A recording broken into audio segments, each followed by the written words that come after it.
말씀 요한계시록 11장 7절에서 13절 말씀 우리 함께 교독하도록 하겠습니다. 요한계시록 11장 7절에서 13절 말씀 찾았으면 저희 여러분 교독하도록 하겠습니다. 요한계시록 11장 7절에서 13절 제가 먼저 7절 읽도록 하겠습니다. 그들이 그 증언을 마칠 때 무적행으로부터 올라오는 짐승이 그들과 더불어 전쟁을 일으켜 그들을 이기고 그들을 죽일 터인즉 그들 시체가 큰 성문이 되어 있으니 그 성은 영적으로 하면 소돔이라 하고 애국 이름은 그들의 주께서 십자가에 걸리신 곳이다. 백성들과 족속과 방언과 나라 중에서 사람들이 그 시체를 사흘 반 동안을 보며 무덤에 장사하지 못하게 하리로다. 이 선지자가 땅에 사는 자를 괴롭게 하는 이유로 땅에 사는 자들이 그들의 죽음을 즐거워하고 기뻐하여 또 예물을 보내리라 하더라. 3일 반 후에 하나님께로부터 생기가 그들 속에 들어가매 그들이 발로 일어서니 구경하는 자들이 크게 두려워하더라. 하늘로부터 큰 음성이 있어 이리로 올라와 하늘 읽고 구름을 타고 하늘로 올라가니 그들의 원수는 일어나다. 함께 읽습니다.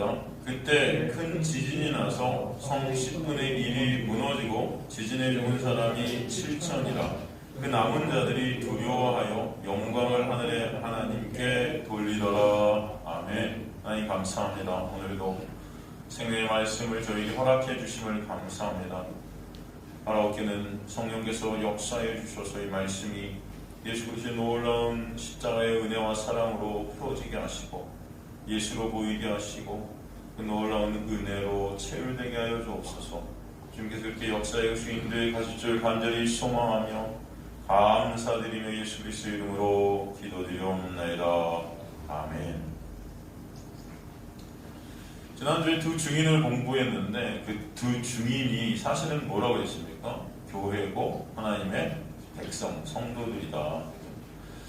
그 증인에게는 그래서 예언하는 사역을 허락하셨다. 복음 증거의 명령이 떨어졌다 이렇게 말씀했죠. 그들이 이 땅을 살아가면서 이 역사, 교회 시대 내내 삶으로, 입으로 복음을 증거하는 자들이다. 바로 하나님의 놀라운 은혜를 드러내는 자들이다. 좀 우스갯소리지만 신천지는 이 두 증인 중 한 명을 누구로 하죠? 네? 이 두 증인 중 한 명을 이만이라고 그래요. 신천지는. 그죠? 정말 말도 안 되는데 근데 어떻게 이렇게 많이 믿죠? 그거를? 이해가 되세요 여러분? 신천지는 벌써 과천에 왔어야 되지 않나? 14만 4천이 되면 과천으로 온다고 그랬는데 그죠? 여러분 14만 4천 넘지 않았어요? 신천지? 몇십만 아니에요? 모르겠다. 그죠? 하여튼 이 두 증인 중 한 명이 이만이라고 그러더라고요. 정말 그냥 여러분 이 두 증인은 사실 복수로 쓰였어요. 두 증인들이에요. 헬라 원문을 보면. 그러니까 이 두 증인 중 한 명이 이만희가 될 턱도 없고요. 그죠? 이 두 증인이라는 것은 교회 전체를 가리키는 거고 성도 전체를 가리키는 거라는 거예요. 그죠? 왜냐면 구약에 증인이 되려면 2명 이상이 돼야 된다고 그러잖아요. 2-3명. 그래서 2명이 되는 거예요, 여러분. 그죠? 그리고 굳이 둘을 갖다 쓴 거는 이 둘이라는 것을 스룹바벨과 여호수아라는 상징적인 인물로 표현한 거죠. 그런데 스룹바벨, 여호수아, 왕 같은 제사장이라고 했잖아요. 그래서 이 두 증인이라는 것은 사실 누구를 갖다가 표상하는 것이냐면 바로 예수 그리스도를 표상하는 것이다. 예수 그리스도의 십자를 통해서 아버지의 놀라운 은혜로 교회된 자들이 결국 그 예수의 십자가를 증거할 수밖에 없는 그 삶을 살게 하신다는 것을 우리에게 말씀해 주시는 거잖아요. 그 일을 누가 이루셨어요? 십자가에서 예수께서 완성해 주셨다는 것을 말씀해 주시는 거예요. 그 은혜가 우리에게 떨어졌다는 것을 얘기해 주시기 때문에 여기서 이 두 증인은 스룹바벨과 여호수아 두 촛대, 그죠? 두 감람나무 이렇게 표현한 것입니다. 왕 같은 제사장, 바로 누구? 예수 그리스도. 그죠? 이게 사실은 스룹바벨과 여호수아가 하신 것이 구약에 보면 성전 재건이라는 말이에요. 근데 그 스룹바벨과 여호수아를 갖다 두 증인으로 이렇게 요한계시록에 다시 표현한 것은 이 두 증인이 복음을 증거하는데 그 복음의 주체가 예수시거든요. 그래서 이 성전 건축이라는 것은 복음으로만 이루어진다는 것을 우리에게 보여주시고 계시고 그 복음의 주체가 예수 그리스도시고 그러므로 말미암아 성전 건축이라는 것은 오직 누구만 하신다? 예수만 하실 수 있다 라는 것을 우리가 설명해 주시는 거예요. 그죠? 이해가 되시죠 여러분? 바로 그래서 성전이라는 게 누굽니까? 성전. 이 건물을 성전이라고 그러지 않는다는 거예요. 여러분 한 사람 한 사람 한 사람이 성전이다. 그것을 예수께서 십자가를 통해서 새롭게 건축하신 것입니다. 그래서 예수 안에서 여러분 참 성전은 오직 예수만 참 성전이다. 그죠? 그런데 그 예수 안에서 여러분을 성전들 되게 하시는 거예요. 그것은 누구만 하실 수 있다? 예수만. 어디를 통해서? 십자가를 통해서. 그래서 설명해 주시는 것입니다. 그렇기 때문에 저번 시간에도 살폈지만 모세와 엘리야가 나오잖아요. 모세도 엘리야도 다 누굴 예표해요? 또 예수를 예표해요. 그죠? 그래서 이 모세와 엘리야가 이 세상과의 전투에서 승리하지 않습니까? 그렇지 않습니까, 여러분? 그래서 반드시 우리는 승리가 있게 된다. 누구 안에서? 예수 안에서. 그래서 요한계시록에 보면은 성도들을 갖다 이긴 자들이다 그러는 거예요. 누구 안에서? 예수 안에서. 우리가 이길 수 있는 것은 우리 힘과 노력이 아닌 예수께서 십자가를 통해 이겨주셨기 때문에 거저값 없이 은혜로 이긴 자들로 여김 받게 되는 것입니다. 은혜가 여러분의 흐르고 있음을 잊지 마시길 간절히 소망합니다. 이 세상에서 여러분은 쓰러질 수도 있고 넘어질 수도 있고 패배한 자같이 연약해 보일 수도 있고 그죠? 나의 육이 꺾여지는 그 놀라운 은혜가 우리에게 있을 때 세상 사람들 눈에 볼 때는 아무것도 아닌 미천하고 그죠? 나약하고 연약하고 그죠? 무명한 자고 없는 자고 죽은 자 같고 그럴 수 있지만 예수 안에서 우리는 더 유명한 자고 살아있는 자고 영원한 자들이고 그죠? 예수 안에서만 그것이 가능하다는 것을 보여주시는 것입니다. 그래서 여러분의 시선이 예수께로 가시길 간절히 소망합니다. 그것만이 우리가 살 길이라는 거예요. 그게 생명이라는 것입니다. 겉으로 보기에는 그들은 이방인들에게 짓밟히는 모습으로 가게 된다 그랬어요. 그러나 뭐예요?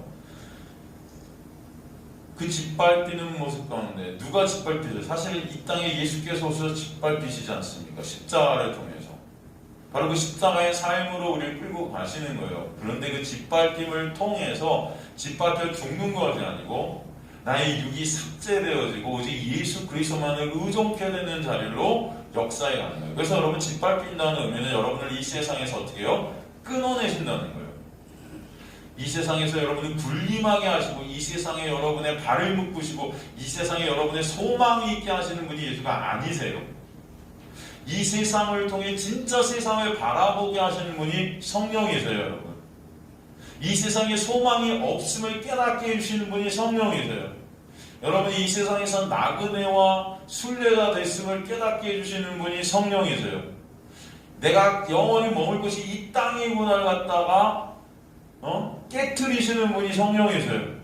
그래서 어둠의 세상을 통해서 정말 빛된 하늘의 전 나라들을 하늘의 나라를 하나님의 나라를 바라보게 되는 하나님의 나라가 임하게 되는 그런 역사가 있게 하시는 것입니다. 그리고 오늘 7절로부터 그 교회의 삶이 더욱더 구체적으로 소개되고 있음을 볼 수 있죠. 7절 보겠습니다. 그들이 그 증언을 마칠 때에 무적행으로부터 올라오는 짐승이 그들과 더불어 전쟁을 일으켜 그들을 이기고 그들을 죽일 터인즉 그들의 시체가 큰 성길에 있으리니 그 성은 영적으로 하면 소돔이라고도 하고 애굽이라고도 하니 곧 그들의 주께서 십자가에 못 박히신 곳이라. 한 구절 한 구절 우리가 살펴보겠습니다. 여기서 그들은 누구예요? 두 증인, 교회들이죠. 두 증인들, 교회들, 성도들. 그 증언, 복음 전하는, 예수 그리스도를 전하는, 그 은혜를 전하는 것을 마칠 때, 그래서 기간이 있다는 것입니다. 이것을 전할 수 있는 때가 있는 거예요, 여러분. 그게 마치는 시점이 오게 될 것입니다. 그때 무정에로부터 올라오는 짐승의 의대가 되어 전쟁을 일으키게 되고 그들을 이기고 그들을 죽인다. 그러니까 증언을 마칠 때라는 것은 7절에서 13절의 일이 그 역사가 끝날 때 일어나는 거죠. 1260일이 지나는 거예요. 1260일. 예수님의 재림의 때까지. 그죠? 예수님의 초림과 재림의 그 시간. 그죠? 그걸 종말이라고 그러잖아요. 여러분. 이때 짐승이 증인을 죽이게 되는데 이것은 어떤 것을 의미하냐면 이 마지막 시점에 하나님의 백성들이 당할 고난을 상징적으로 표현한 문자적인 표현이다라는 것을 우리가 볼 수 있어요.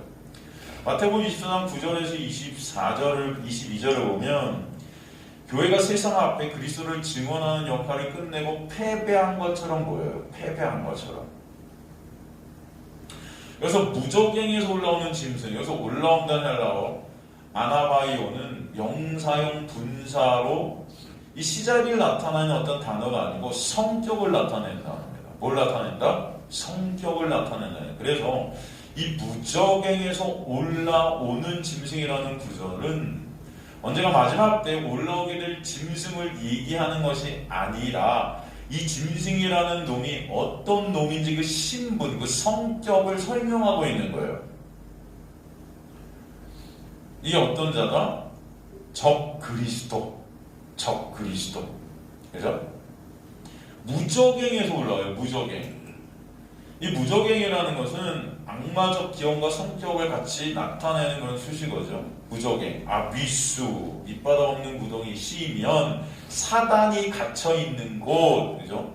사단이 결박되어 있는 상태. 이게 무적행 아닙니까, 여러분? 거기서 올라갔다는 것은 그 성격을 나타내는 거예요.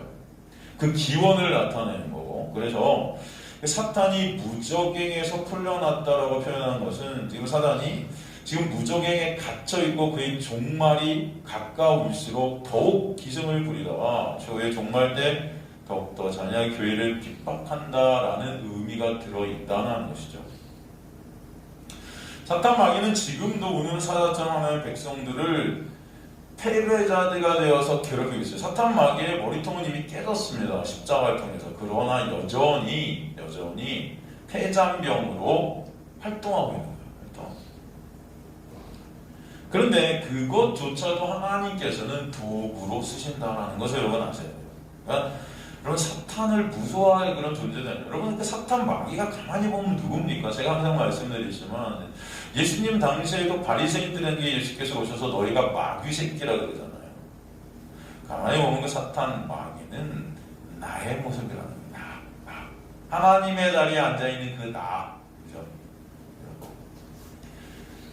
그 나라는 육을 갖다 깨 부수시는 거예요. 사실 사탄이라는 존재를 통해서 하나님 도구로 쓰셔서 나라는 그 육을 삭제시키시고 온전히 예수 그리스도만을 바라보는 자리로 이끌어가시는 거예요. 그러니까 그 모든 것들은 하나님의 은혜를 알게 하시는 하나님의 백성들에게는 도구들이라는 것을 여러분 아셔야 돼요. 지금 마귀가 무적행에 갇혀 있다는 것은 무엇을 의미하는가? 마태복음 12장 26절에서 29절 보면은 마태복음 12장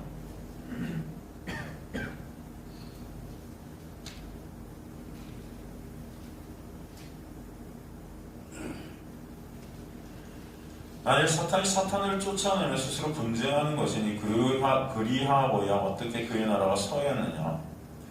또 내가 바알세불을 힘입어 귀신을 쫓아내면 너희의 아들들은 누구를 힘입어 쫓아내냐. 그러므로 그들이 너희의 재판관이 되리라. 그러나 내가 하나님의 성령을 힘입어 귀신을 쫓아내는 것이면 하나님의 나라가 이미 너희에게 임하였느니라. 사람이 먼저 강한 자를 결박하지 않고서 어떻게 그 강한 자의 집에 들어가 세간을 강탈하겠느냐. 결박한 후에야 그 집을 강탈하리라. 지금 예수께서 귀신을 쫓아내요. 그렇게 했더니 바리새인들이 저 예수가 바알세불의 도움으로 귀신을 쫓아낸다고 하죠. 그래서 예수께서 말씀하시는 거예요. 어떻게 마귀가 마귀를 쫓아내는가? 어떻게? 그죠? 내가 귀신에게 사로잡힌 자를 건져내는 것은 그 사로잡고 있는 자를 내가 결박하고 건져내는 거잖아 라고 말씀해 주시는 거죠. 그죠? 사단의 종노릇하고 있던 하나님의 백성을 하나님께 돌아오게 되는 구원의 사건을 예수께서는 사단을 무적에게 결박시켰다라고 표현하시는 거예요. 이해가 되십니까? 다시 말해 예수께서 십자가의 그 놀라운 은혜로 사망을 이기시고 하나님의 백성들을 구해내는 것을 마귀는 전혀 방해할 수 있다 없다 할 수 없다. 결박되어졌기 때문에 이것을 뜻하는 것입니다. 그러니까 하나님의 그 구원의 역사를 마귀가 절대로 함부로 방해할 수 있다 없다. 없다. 그러니까 여러분 한 사람 한 사람 하나님의 자녀로 삼아서 구원하시는 일을 마귀가 방해할 수 있다 없다. 없다. 근데 하나님은 그 마귀를 통해서 도구로 쓰셔서 여러분의 구원을 또 완성하실 수 있는 거예요. 이해가 되시죠? 이건 눈으로 볼 때 마귀가 여러분의 구원을 방해한다고 보일지라도 그것은 방해할 수가 없는 것이고 오히려 하나님 그걸 도구로 쓰시는 것이라는 것을 아시라는 말입니다. 여러분 뭐 살면서 우리가 마귀와 싸운다고 근데 그 마귀는 나예요. 가만히 보면 그걸 아시라고요. 그럼에도 불구하고 하나님은 하나님께 택한 자의 구원을 갖다 반드시 어떻게 하신다? 이루신다. 그 마귀라는 내가 그 구원을 방해할 수 있어요 없어요? 그 마귀가 그것을 방해할 수 있어요 없어요? 왜? 방해할 수 없어요. 왜? 결박되었기 때문에. 그런 의미에서 결박이라는 단어를 쓰신 거예요 여러분. 이해가 되시죠? 오히려 사탄 마귀를 도구로 쓰셔서 여러분의 구원을 더 온전히 이루신다. 합력하여 선이라는 구원을 반드시 이루어가시는 그런 모든 것들이 도구예요. 그 선을 이루시는 그것을 알 때 여러분이 살면서 겪는 그 모든 상황, 사건 그 모든 것들이 하나님의 놀라운 은혜임을 반드시 알게 되는 역사가 있게 되길 간절히 소망합니다. 이해가 되시죠? 그것을 바로 마귀가 무적에게 결박되었다는 표현을 쓴 것입니다.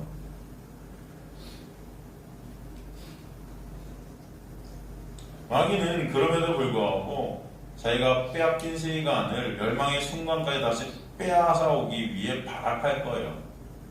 그렇게 놔두세요 하나님. 그죠? 근데 하나님 그걸 통해서 반드시 또 하나님의 택한 백성들의 구원을 이루신다. 그죠? 그렇기 때문에 성도들과 마귀가 전쟁을 하는 것처럼 보이는 것입니다.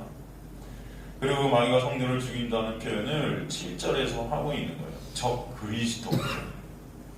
그러므로 성도들은 최후의 종말 때 마귀가 최후에 바라봐야 되는 그 처절한 죽음의 삶을 맛보게 될 것입니다. 그런데 가만히 보면은 그것이 뭐예요? 나라는 마귀, 나라는 그 육이 삭제되어지는 놀라운 은혜다. 그것이.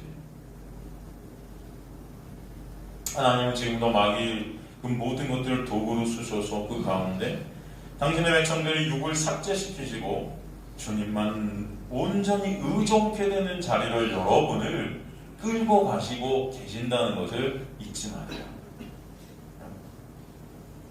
그래서 본문의 두 증인이 무적행에서 올라온 짐승에 죽어요.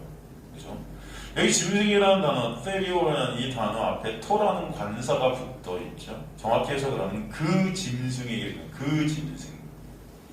여기서 그 짐승이라고 붙여진 이 단어는 다시 말해 초대교회 성도들은 그 짐승을 어떻게 한다? 알고 있다는 것입니다. 알고 있다. 어디서 그 짐승이 나와요? 구약 다니엘서에 나오잖아요. 우리가 살폈었어요. 그죠? 다니엘서 7장에 나오는 짐승이죠. 다니엘서 7장 2절 7절 보면 네 짐승을 보잖아요. 사자, 곰, 표범, 열뿔이 있는 무서운 짐승들. 그죠? 그 짐승이 무엇을 상징하고 무엇을 우리에게 말해주고 있죠?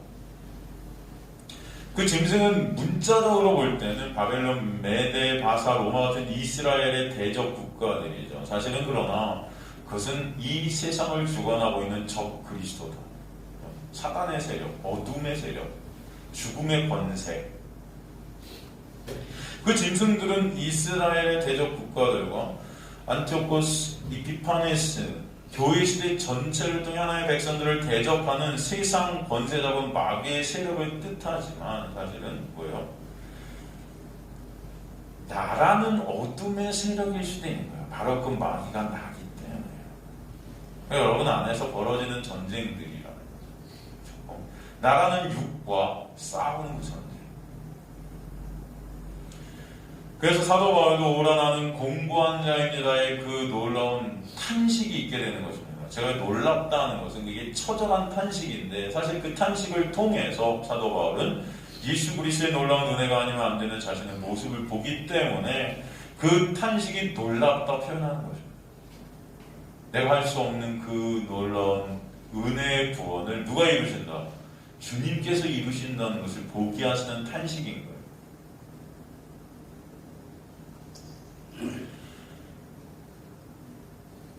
그 세상의 세력이, 그 어둠의 세력이 성도들을 싸워서 성도들을 죽이는 것입니다.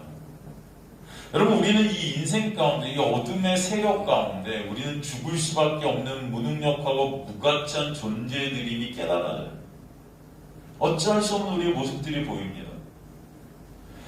그렇기 때문에 우리는 누구를 볼 수 있는 거예요?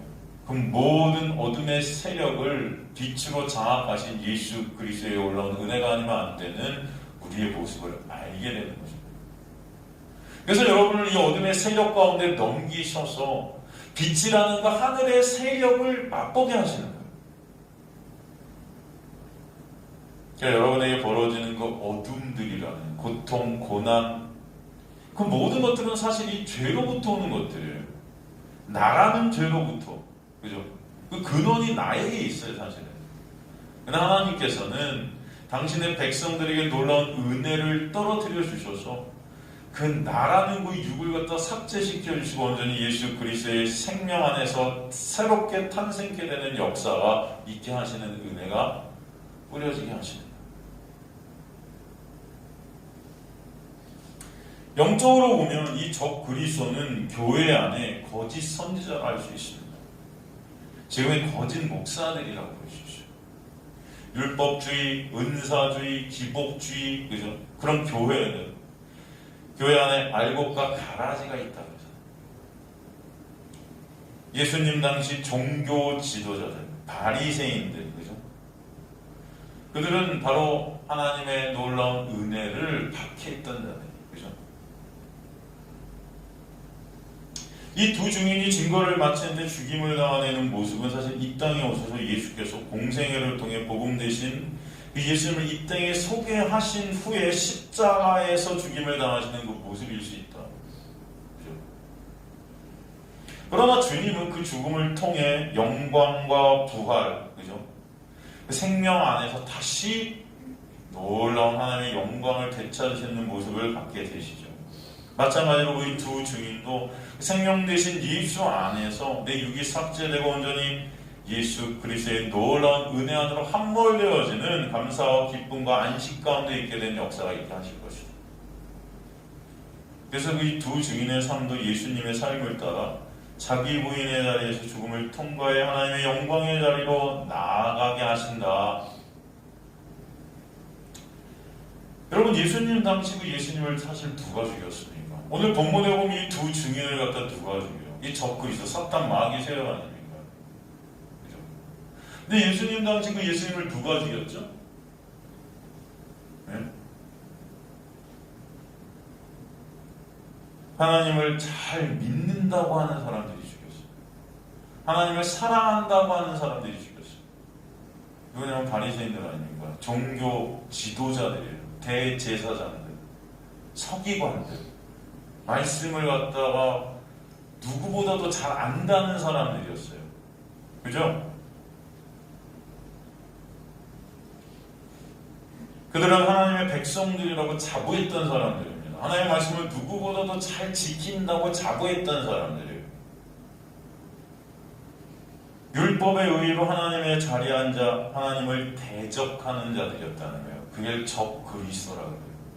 사람들의 눈에 보일 때는 그런데 그들이 진정 하나님을 잘 섬기는 자들 같이 보였다라는 것을 우리는 알아요. 계시록에는 이들을 뭐라 그래요? 사단의 회다 그래요. 사단의 회. 겉모습은 교회의 모습인데 사단의 회일 수 있다는 걸 여러분 아셔야 됩니다. 겉으로는 교회예요. 그런데 사단의 집합이다. 사탄 마귀 집합들이다.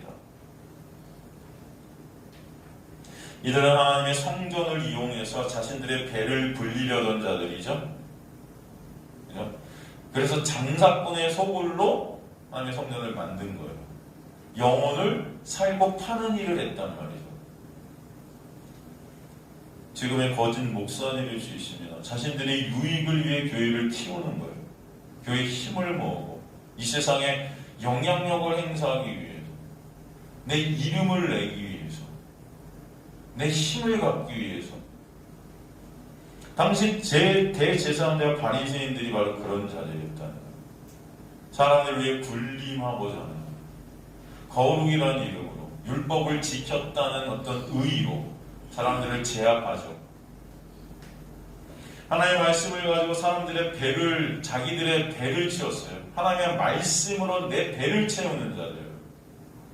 하나님의 말씀을 도둑질하는 자들이다.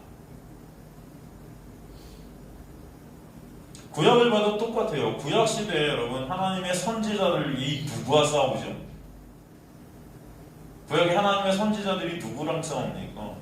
거짓 선지자들과 싸워요. 세상 사람들과 싸우는 게 아니에요. 그죠? 구약의 선지자가 세상 사람들과 싸우는 게 아니고 거짓 선지자들과 싸워요. 이 거짓 선지자들이 활동했던 곳이 어디입니까, 여러분? 성전이에요. 아니 제가 말씀드려요. 예루살렘 성전 안에는 그래서 제단이 두 개가 있었다. 하나는 하나님을 깨드리는 제단이 있었고 저 뒤에 뭐 등에 바알과 아세레한테 드리는 제단이 조그맣게 하나가 더 마련돼요. 이스라엘 백성들이 여기서 제사를 지내고 하나님 이거 해주세요 저거 해주세요 안 들어줘. 그럼 절로 가는 거예요. 아니 그런 모습이 우리의 모습이에요.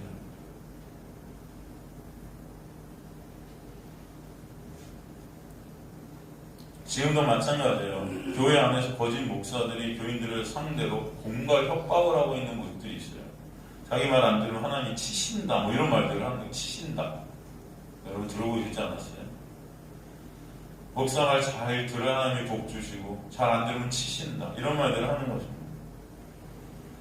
육에 속한 자들은 자신들의 육을 위해 육적인 거짓 선지자, 거짓 목사들을 따를 수밖에 없어요. 왜?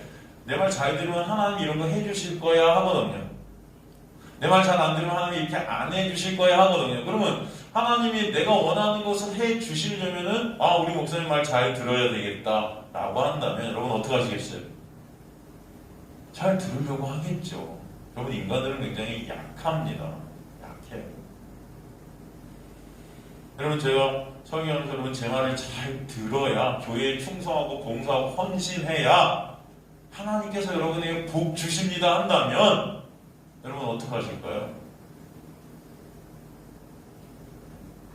반드시 여러분은 충성하려고 하실 거예요. 잘 안 돼도.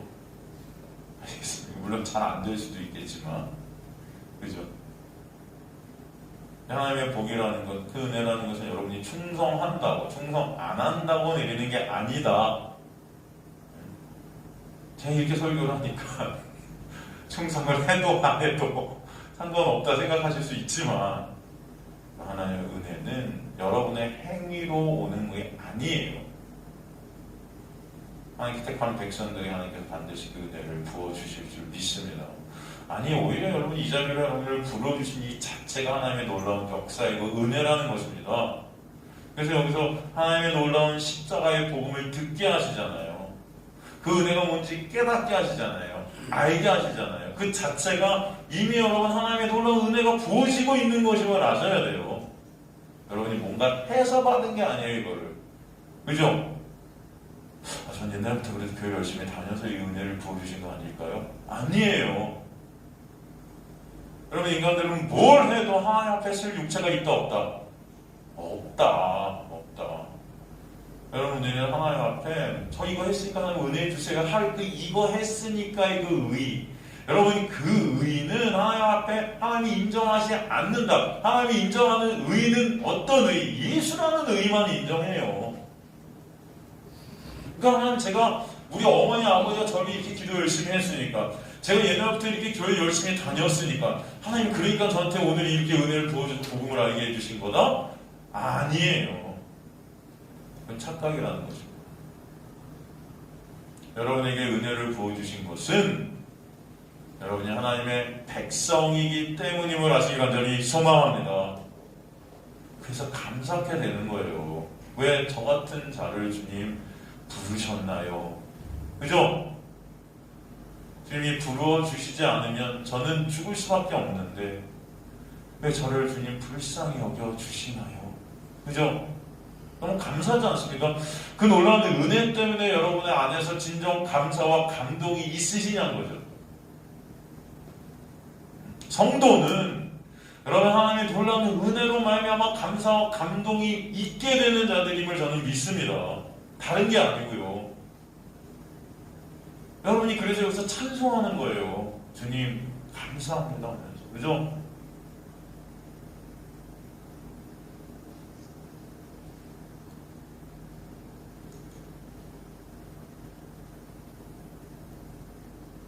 이 거짓 선지자들은 그런데 인간의 행위를 근거로 해서 하나님의 복을 끌어내려 해요. 그리고 그것을 근거로 해서 자신의 배를 채우려 합니다. 그래서 사람들이 열심히 하게 하려면요, 여러분 율법을 근거로 해서 행하게 하면 돼요. 이렇게 하면 하나님이 복 주실 거야. 그런 사람들은 열심히 하게 되어 있어요. 왜? 그 복 받기 위해서. 왜? 다 인간들은 죄로 육적인 자들이거든요. 내가 원하는 것을 내가 받아야 만족하는 그런 죄성이 있거든요. 내가 원하는 것을 이뤄야, 그죠? 기뻐하는 속성이 있거든요. 왜? 내가 하나님의 자리에 앉아있기 때문에. 그래서 내가 이렇게 할 때 하나님이 그거 들어주신다 할 때 사람들이 그렇게 하려고 노력하는 거예요. 하나님 말씀 열심히 지키고 교회를 열심히 봉사하고 헌신하고 이런 게 나쁜 게 아니에요. 여러분 착각하시면 안 돼요. 제가 여러분 교회에서 헌신하고 봉사하고 여러분 좋은 일 하시고 성경 이게 나쁘다는 게 아니에요. 이거 하지 말라는 게 아니에요. 근데 여러분이 그런 거를 해서 그걸 근거로 하나님 저 이거 했으니까 복 주세요는 아니라고요. 그런 게. 하나님의 은혜라는 것은 여러분이 그런 것을 하건 안 했건 차별이 없이 부어진 하나님의 놀라운 주권이라는 것을 아시기 간절히 소망합니다. 그럼에도 불구하고 주시는 거예요. 나는 그렇게 한 게 아무것도 없음에도 하나님께서 부어주실 때 그 은혜가 너무 놀랍고 큰 것이 될 줄로 믿습니다. 그런데 여러분 바리새인들한테는 은혜가 필요 없었던 거예요. 왜? 그렇게 열심히 해서 은혜를 구한 게 아니고 내 의의를 쌓아서 은혜가 필요가 없던 거예요. 내가 쌓은 그 의의로 나는 천국을 밀고 들어갈 줄 알았던 거죠. 그래서 하나님의 놀라운 은혜가 여러분에게 임하게 되면 여러분이 어떤 행위로도 나는 천국에 들어갈 수 없는 믿음 없는 자임이 발각되어지는 것입니다. 그래서 예수께서 이루신 그 십자가의 놀라운 은혜로만 나는 존재할 수 있구나를 깨닫게 하시는 거예요. 그 은혜가 여러분에게 흐르고 있음을 반드시 알게 되는, 체육해 되는 역사가 여러분의 삶 가운데 있게 되기 좀 간절히 소망합니다.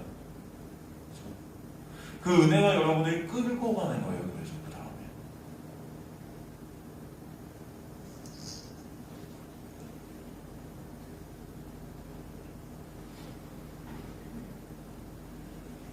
저와 여러분이 이런 율법주의, 은사주의, 기복주의, 인본주의라는 가짜 복음, 가짜 교회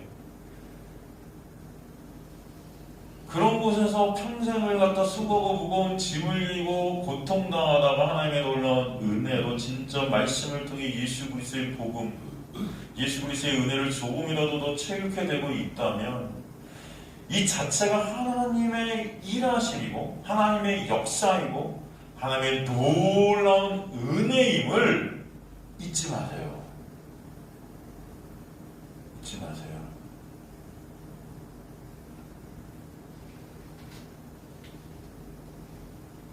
8절 보면 그들의 시체가 그 성 길에 있으니 그 성은 영적으로 하면 소돔이라고도 하고 애굽이라고도 하니 곧 그들이 주께서 십자가에 못 박히신 곳이라 말씀되어 있죠.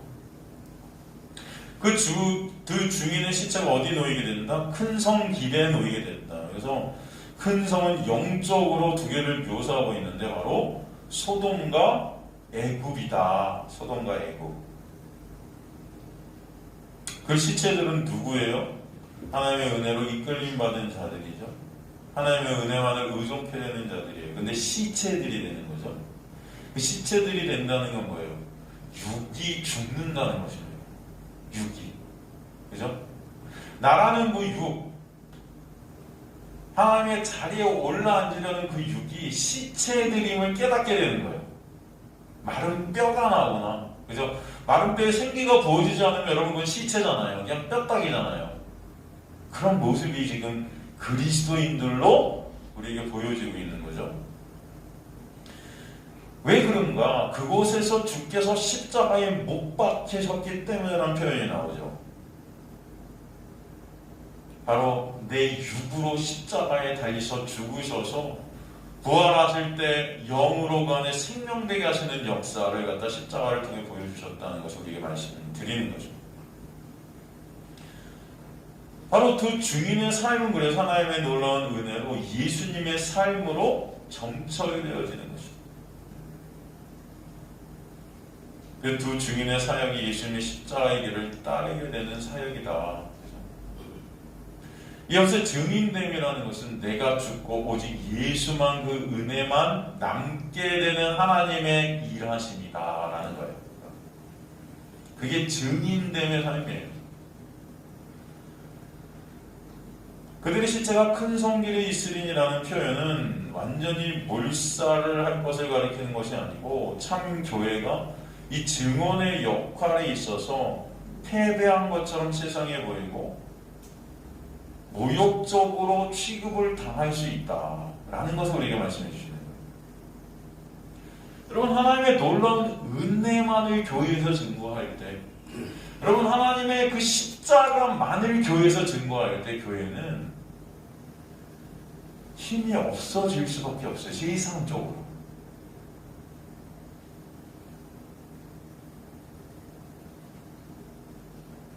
말씀을 통해서 여러분 세상 것들을 말하는 것이 아니고 세상에 여러분이 원하는 것들을 말씀을 통해서 주는 것이 아니고 말씀을 통해서 예수 그리스도만을 여러분 보이고 말씀을 통해서 예수 그리스도가 이루신 그 십자가만을 매번 여러분 설교하고 여러분에게 가르칠 때 그 교회는 사람들이 많이 보일 수 있을까?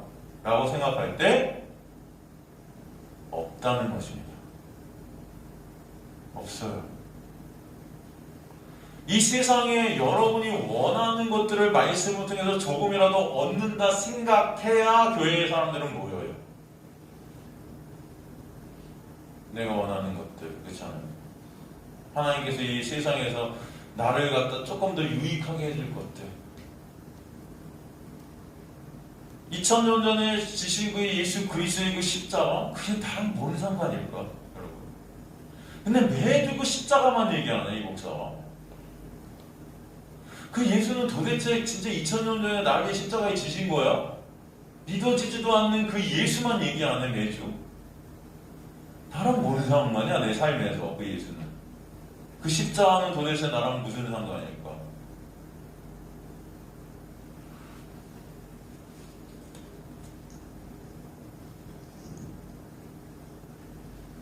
하나님의 은혜만을 얘기한다.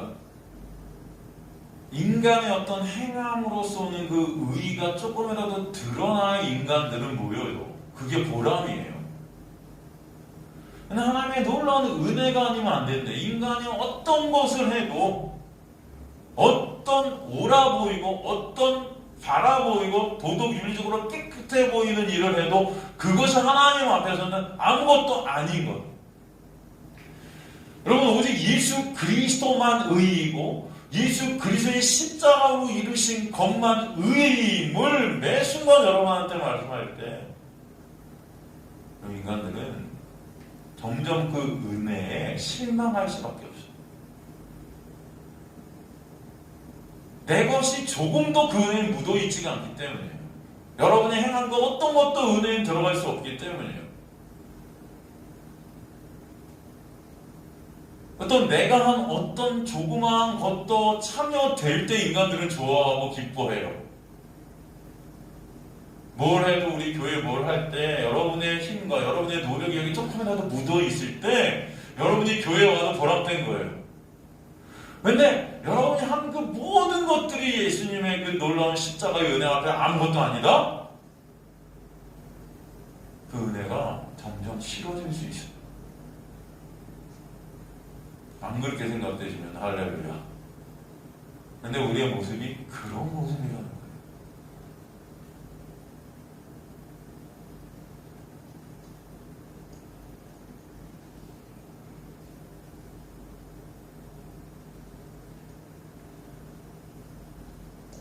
여기서 큰 성, 소돔, 애굽, 여러분. 이 소돔과 애굽은요, 여러분, 이사야서에 보면은 여러분 어디입니까 이게? 이사야서 1장 10절인가요? 한번 가볼까?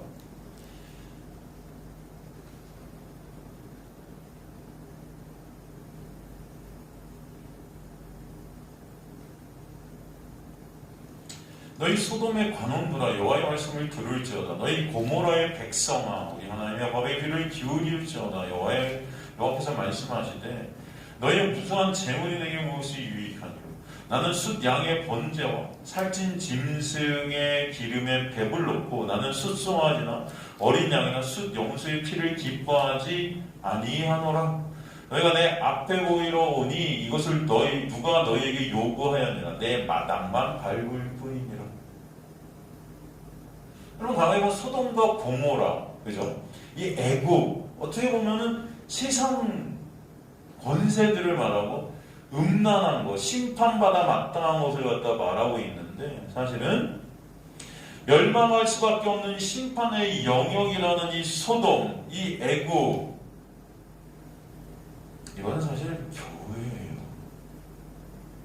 그렇지 않습니까? 지금 이 교회에서 제사를 지내는 모습이에요. 근데 주님께서 이 소돔의 관원들, 고모라의 백성들, 하나님께 열심히 무수한 재물을 이들이 갖다 바쳐요. 그죠? 그런데 이 재물이 내게 무엇이 유익하냐는 거예요, 여러분. 열심히 아무리 여러분이 열심히 여기서 예배를 드리고 헌금을 많이 해도 이게 무슨 유익이 있느냐는 거예요, 여러분. 나는 숫 양의 번제와 살찐 짐승의 기름에 배불 넣고 나는 숫송아지 어린 양과 숫 염소의 피를 기뻐하지 아니한다 말씀하시는 거예요. 왜요?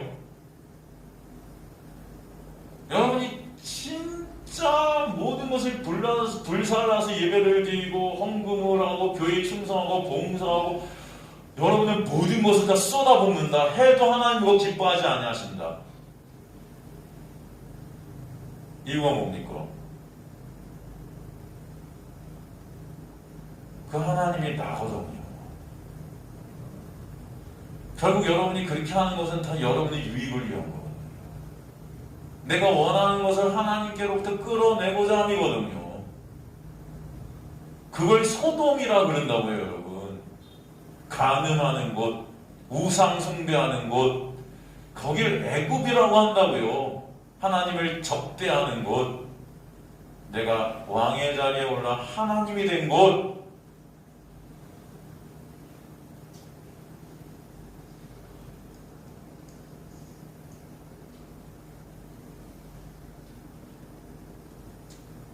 여러분 이 우상 숭배하는 건 뭐예요?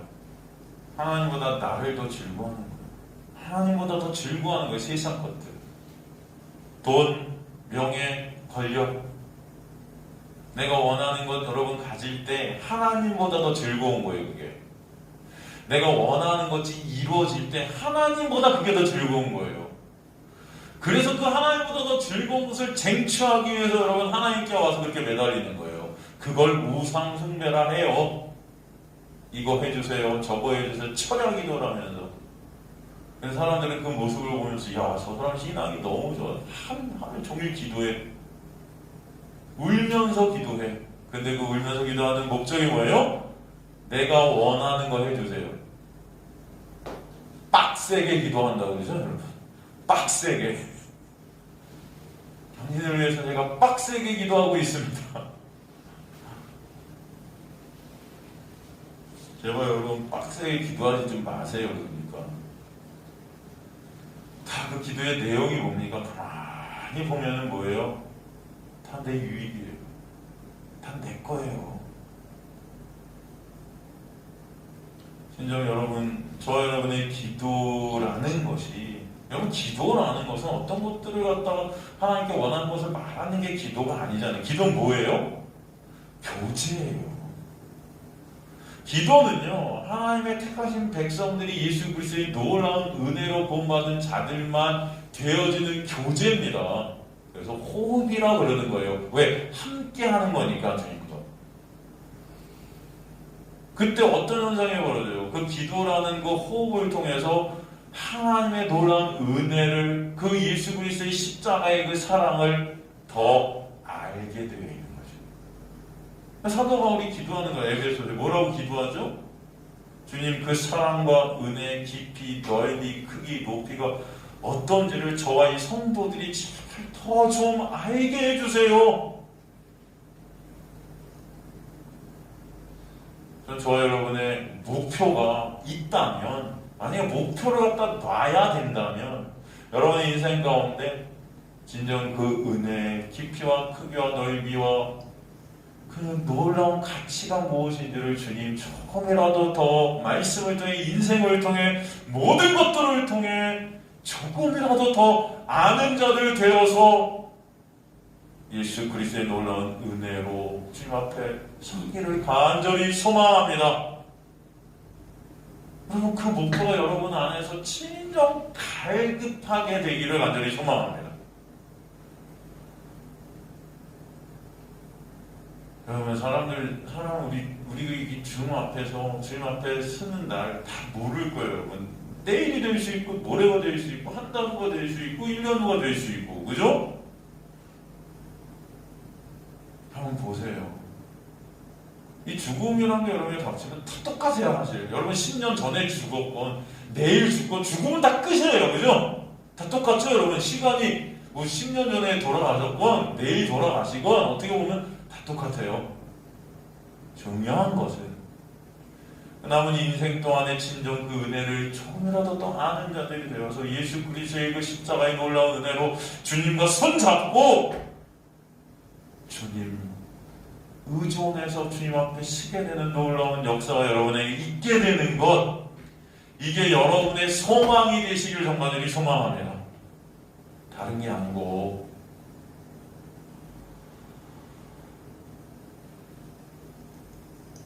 성경에서 말하는 우상숭배, 이 음행, 여러분 우리는 다 소돔과 고모라들입니다. 우리가 그런 관원이고 우리가 그런 백성들임을 알아야 돼요, 여러분. 이 교회예요, 이게 교회 지금. 소돔이 교회다, 고모라가 교회다. 이거 다 멸망마다 마땅한 곳이다, 여러분. 다른 데 말하는 게 아니에요, 지금 주님은. 당시 예수님 당시 예루살렘의 성전이었던 거예요. 그래서 거기 가서 다 엎어뜨리신 거예요. 이거 허물어 버려라. 이건 허물어 버려야 돼요. 이걸 지진이라고 표현하죠, 요한계시록은. 지진. 우리가 이제 살피겠지만 다 나중에 이게 다 허물어지는 거예요, 여러분. 다 없어질 것들. 근데 우리는 그것을 허상으로 붙잡고, 그것을 통해 하나님께 내가 원하는 것들을 어떻게든 끌어내고자 우리는 그 허상인 곳에 와서 허상된 짓을 하고 있는 거예요. 헛된 거잖아, 헛된 거.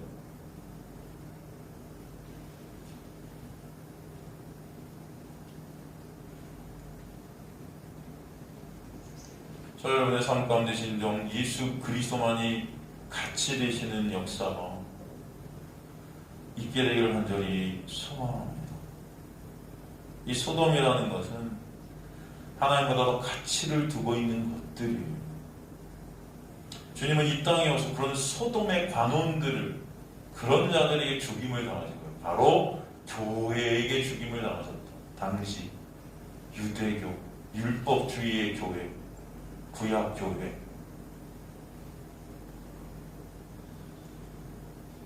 바로 이 소돔과 애굽은 바로 그런 그리스도인들의, 그런 교회인들의, 복음을 모르는 교회 집단들의 모습이에요.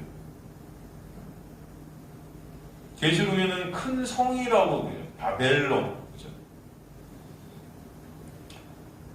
선지자들과 성도들이 이 땅에 죽임을 당한 순교자들이 그 큰 성 바벨론에서 죽음이 당한,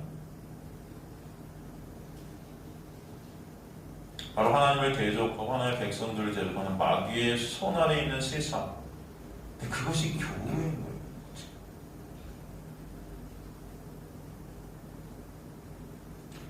두 증인이 죽어 큰 성길에 내버려졌다는 것은 이 세상에서 그렇게 죽은 시체처럼 벌어질 정도로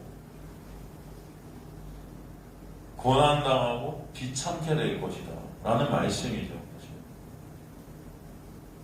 어둠의 권세 아래에서 고난과 핍박과 환란이 있게 될 것, 바로 예수께서 당하신 것이죠. 근데 사실 우리는 그 환란 속에서 오직 예수만을 의존하는 자들로 주님께서 역사에 가신다는 것을 보여주십니다. 오히려 그래서 그것이 은혜인 것입니다. 그리고 9절에 뭐라고 그래요? 백성들과 족속과 방언과 나라 중의 사람들이 그 시체를 사흘 반 동안 보며 무덤에 장사하지 못하게 한다. 여러분, 죽은 시체를 길바닥에 던지고 장사를 지내주지 않는다는 것은 가장 극강무도한 모독행위였습니다. 모독행위. 성도들이, 하나님의 백성들이, 교회가 이런 극악 무시한 모독과 멸시와 천대를 받게 될 것이다. 그러나 하나님께서는 그 멸시와 천대 가운데 우상된 그 나의 육을 삭제케 하시고 오직 예수 그리스도의 놀라운 은혜만을 바라보는 자들로 있게 하실 것이다 말씀하시고 계신 것입니다. 여러분, 여기서 시체가 그 성길에 있게 됐다. 그 시체, 푸토마라는 것은 전쟁 중에 죽임당한 시체를 뜻하는 거예요. 그 전쟁이라는 게 뭐예요? 결국은 나라는 육과 버리신 하나님의 은혜의 전쟁이라는 것을 보게 되는 것입니다. 그 시체들이 넓은 거리에 버려져 있는 모습은 이 세상 자체가 무덤과 같다는 것을 의미해요. 여러분, 인간들은요, 수치당하는 것을 제일 싫어해요. 나의 죄가 까발려져서 수치돼야 되는 것, 내 자존심이 깨지는 것, 그럼 이것만큼 싫은 게 없어요. 그런데 주님께서는 그런 우리를 수치되는 자리에 놓게 하신다는 것은 그런 나의 인간론적 존재론에 대해서 정확히 깨닫게, 자기 인식이 있게 하시겠다는 거예요. 그 육의 삭제. 여러분, 그럴 때만 예수 그리스도만을 의존하게 되는 게 인간이에요. 우리는 다 나를 포장하려 듭니다. 그럴듯하게. 그죠? 그럴듯해 보이고 싶어요, 다들. 그렇지 않습니까, 여러분? 다 그럴듯해 보이고 싶어요. 그러나 우리가 예수 그리스도 앞에서 죽은 시체임이 드러나는 자들이 하나님의 놀라운 은혜가 있는 자들임을 아시길 간절히 소망합니다. 예수님 당시 세리, 가늠한 여인, 창녀 다 뭐예요? 세상 속에서 부끄러운 수치의 죽음이 연속되는 가운데 예수 그리스도의 은혜만을 바라보게 되는 자들이에요. 매 순간 사람들에게 돌을 던짐을 받고 사람들의 욕, 사람들의 그 무시, 멸시, 사람들의 그 조롱과 핍박이 그들에게 매 순간 다가왔었어요. 그런 가운데 그들은 예수 그리스도가 아니면 안 되는 자들임을 알게 하시는 거예요.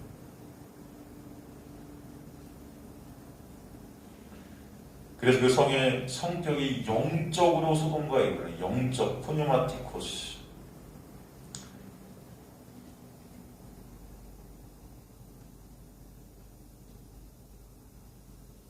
8절을 통해 주님께서 우리에게 말씀하시고자 하는 말씀이 무엇인가 하면 바로 이 세상에 우리가 보내져서 그 세상에서 죽으신 십자가의 그 예수 그리스도, 그 예수의 죽음이 이 세상에서 두 증인의 죽음이고, 그 십자가는 이 세상의 모든 죄로부터 저주와 수치와 부끄러움이 밀접된 것 아닙니까?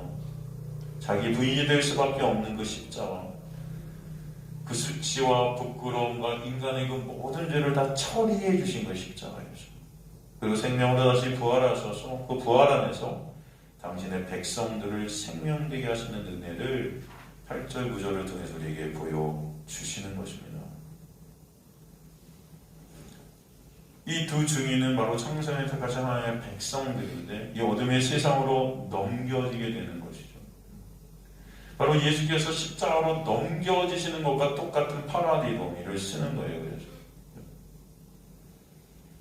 그러나 이 세상의 권세 속에서 바로 예수 그리스도라는 놀라운 은혜의 권세를 보게 되는 자들이에요. 그렇기 때문에 이 수치 부끄러움이 있는 이 시체됨이라는 이 모습은 사실 어떻게 보면은 나의 육의 부인, 나라는 죄된 실존의 폭로 이런 것들을 통해서 하나님은 구원을 온전히 이루실 것임을 또 우리에게 설명해 주시는 거예요. 여러분의 인생 가운데 말씀을 통해서 여러분의 인생을 통해 이런 폭로가 있게 되더라. 여러분 이런 것들을 통해서 나는 죽어야 하고 죽는 게 아니라 하나님의 은혜를 바라보시는 저 여러분 되시길 간절히 소망합니다. 다른 사람들도 마찬가지예요. 여러분 그 은혜의 눈으로 여러분 옆에 있는 형제 자매들도 바라보시길 간절히 소망합니다. 가만히 보면 우리는요 매 순간 남과 나를 비교하고 남과 나를 또 비교하고 서로를 비교하면서 매 순간 정죄 가운데 있어요. 정죄. 그렇지 않습니까 여러분? 여러분 사람만 모이면은 제일 신나고 떠드는 게 왜 결국 남 얘기 아니에요. 쟤는 이랬대, 쟤는 저랬대. 그러나 나는 마치 굉장히 의로웠냐, 나는 마치 굉장히 깨끗하냐. 그게 우리의 모습 아닙니까?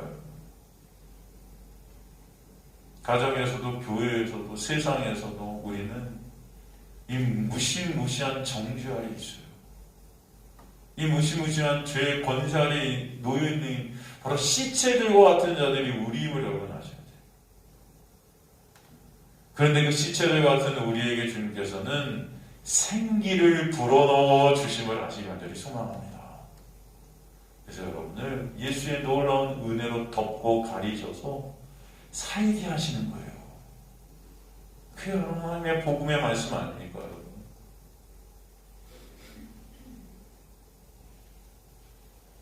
백성들과 족속과 방언과 나라의 사람들이 그 시체를 사흘 반 동안 몸을 무덤에 장사 지내게 못하게 할 정도로 우린 수치와 모독을 당할 수 있어요. 부끄러움을 당하게 되는 거예요. 그런데 그 모든 것이 하나님의 은혜임을 아시기를 간절히 소망합니다. 그걸 아는 자들이 바로 그리스도인들이라 저는 믿습니다. 여러분. 그 수치와 부끄러움을 십자가에서 예수께서 다 안으시고 은혜와 영광 안으로 우리를 끌어들이시는 것입니다. 그게 바로 구원의 역사이고 그 십자가를 체육케 하시는 그 그림이 바로 두 증인의 시체가 큰 길에 있다 이렇게 표현해 주시는 거예요. 그러니까 예수님의 복음을 전하다가 이게 우리가 그게 훌륭해서 막 이런 고통과 고난을 갖고 이런 우리가 드디어 막 승리하고 이런 모습이 아니고 사실 이 모습은 어떻게 보면은 저와 여러분을 구원해 주시기 위한 여러분과 저를 하나님의 온전한 교회로 세우시기 위한 장치들이라는 것을 아셔야 돼요.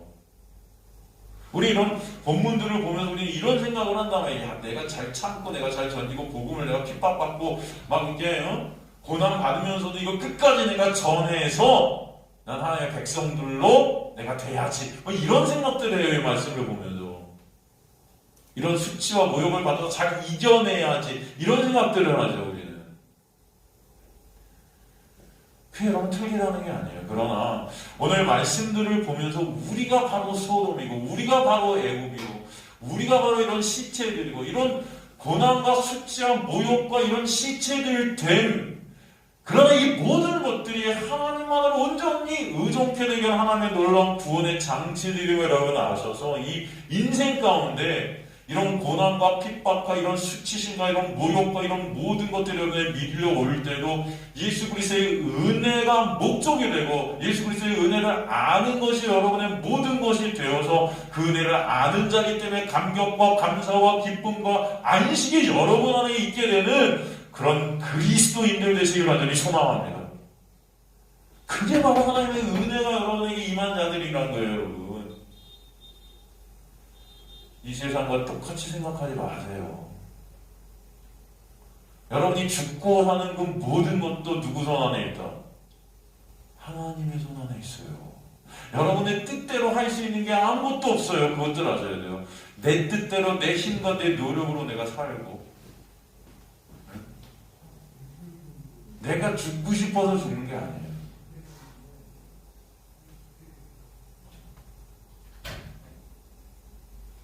모든 것들이 하나님의 놀라운 은혜임을 아시길 간절히 소망합니다.